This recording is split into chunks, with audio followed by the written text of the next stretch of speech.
Hello everyone! Magpapamigay po tayo ngayon ng school supply dito sa Barangay Pesa, Bungabo, Nueva Ecija, Bali.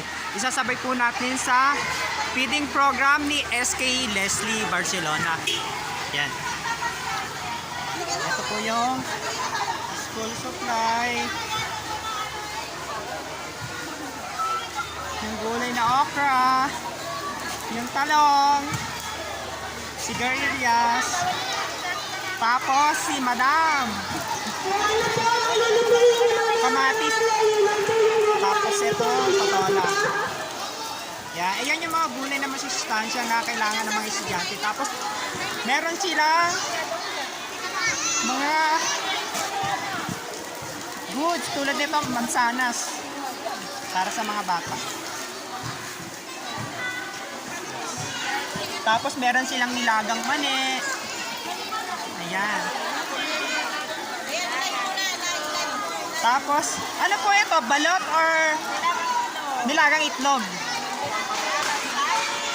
Nilagang saging. Tapos mais. Ayan. Nakasada na po lahat.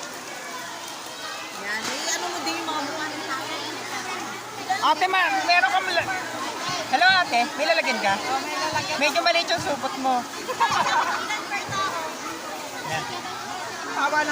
Meron ba kayong mga lalagyan? Meron po. Asan patingin nga? Ayun, lalagyan mo tayo. Yung sa kanya naka-ready na yun kasi may eco bag yung dala-dala niya. Ayan.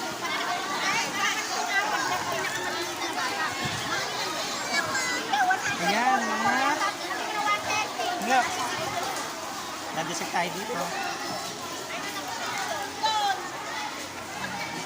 Ano yun? Meron kang dalang supot? Ba't di ka nagdala? Pwede ayun i-ano yan sa tubig. Yes! Sabihin mo kay mama mo magdala ng supot para meron kang iuwi.